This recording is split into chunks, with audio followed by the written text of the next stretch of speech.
thank you very much for the opportunity to share some of our thinking. I'm from the Protected Areas Research Group. I just want to also acknowledge my partner in crime, Rhys Albert, sitting here in front. Dsel here can't be here, and Claudine Roos also unfortunately cannot be here. So our research focus is very much on the future of protected areas, one of our key sort of research thinking areas. And this work links onto that. So what I'm going to share in this presentation is a moral argument put forward by Peter Singer, and then I'm going to inject two moral assumptions into that to contextualize the argument for the protected areas context, and then we'll see what we all think of that. So the question we have is, what is our South African societal moral obligation to protected areas?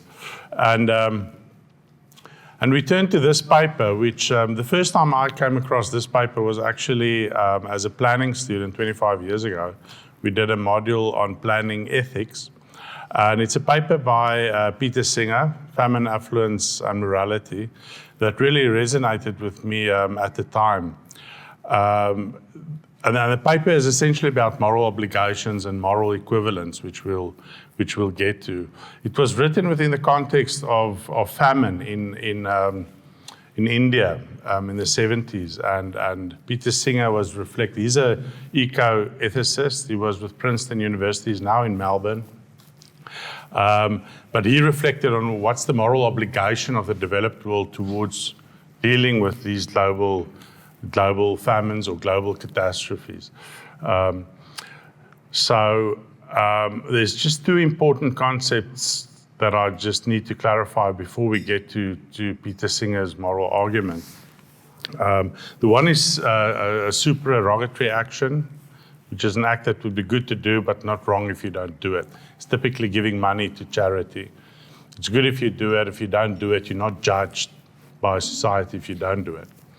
And then obligatory actions, obligatory moral actions. Those are the two key concepts that he grapples with in his argument. So I'm going to try and summarize the paper in one slide. So my fear is always that Peter Singer will walk through the door at the back and just tell me that's just absolutely not what I said. But let's see. It's very interesting that there's been, over the years, a lot of debate about this moral argument, but it sort of stood the test of time. It's very difficult, I think, to challenge what he argues. So firstly, I'm just going to run through it. I'm going to read through it. If it's in your power to prevent something very bad from happening without suffering anything of moral significance, then we must morally do it. That's the first and maybe the most controversial sort of statement, moral statement. So we could be thinking about what does very bad mean and what does moral significance mean. Then hunger, disease, and other suffering, disability, and death are very bad. I think we can all agree on that. And then 3, the luxuries on which we spend money are not of moral significance. So it's not morally equivalent with the very bad things that happen.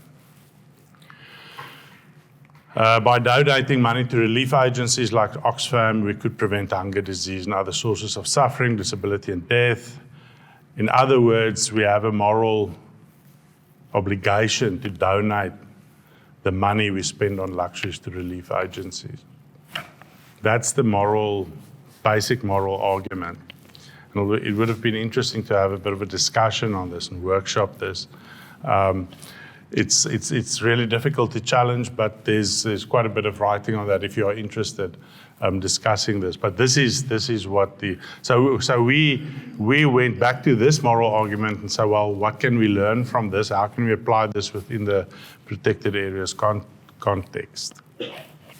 So the two moral assumptions that we will be injecting into this moral argument, the one would be from what we would call an anthropocentric ethical worldview that views only humans to have intrinsic value, and the other moral assumption will be from a more ecocentric worldview where all living things have equal intrinsic value. So just within the protected areas context, typically, theoretically, it's argued that special nature reserves and wilderness areas sort of leans towards a more ecocentric ethical framing, and that the ideas of mixed land use areas, sustainable use areas, this is IUCN categories, of course, on the other side of the spectrum, more on the anthropocentric side. I've come to the conclusion that I think actually all our protected areas sits on this side, and I'm not sure that we have a typology anymore. If you look at the objectives of different protected areas, they're pretty much the same, whether it's a protected environment or a national park, but anyway, maybe that's a discussion for a different forum. Okay, you can also plug in here the whole idea of traditional conservation and so-called new conservation, which is some of the dimensions being discussed in the literature. Good, so let's go through the first moral assumption using Singer's moral argument. So this talks to the issue of luxuries. What is a luxury? Okay, within that moral argument. So if we say that protected areas are social luxuries, i.e. it lack moral equivalence between protected areas and poverty alleviation. Okay, so let's build this argument. Some pointers to support this moral view. There's the whole idea that protected areas need to pay their way, decrease in political support for these areas, decrease in budgets, erosion of boundaries, increase in deproclamations, which we've seen, and then even expansion of the types of protected areas that erode protection obligations, support of access, monetization. If you consider this approach or the idea that protected areas are luxuries, these would be the typical arguments that you'll put forward to support this view. So let's go through the argument. If it's in your power to prevent something very bad from happening without suffering anything of moral significance, then we must morally do it. Hunger, disease, and these things are all very bad. Protected areas on which we spend money are not of moral significance, if we consider them to be luxuries. By sacrificing protected areas, we could prevent hunger, disease, and bad things from happening. Therefore, we are obliged morally to sacrifice these areas to avoid bad things from happening, which is poverty alleviation. So if you then accept that having protected areas are luxuries, it puts you in a very difficult moral position in terms of defending these areas in the context of alleviating poverty.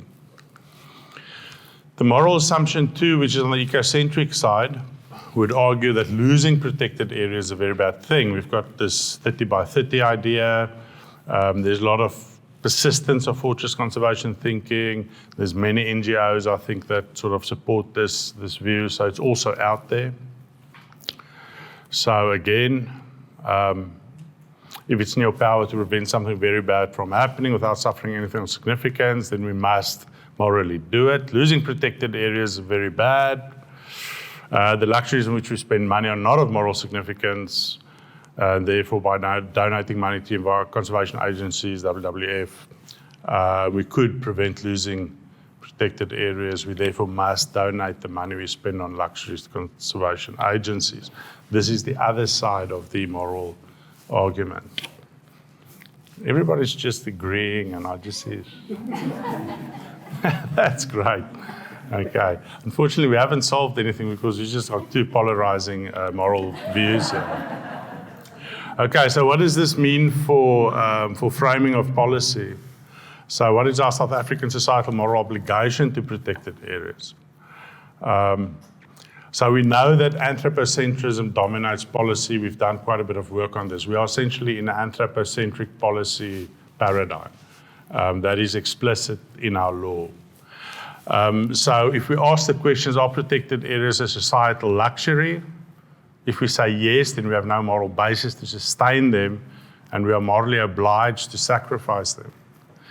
If losing protected areas, is losing protected areas a bad thing? If it's not, then no.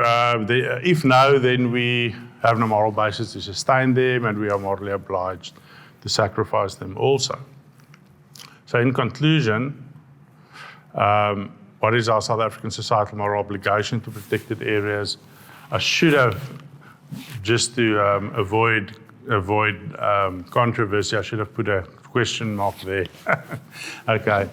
None, from a policy perspective, protected areas are incompatible with the prevailing societal moral framings in South Africa. That's what we would argue, purely because the policy position is anthropocentric.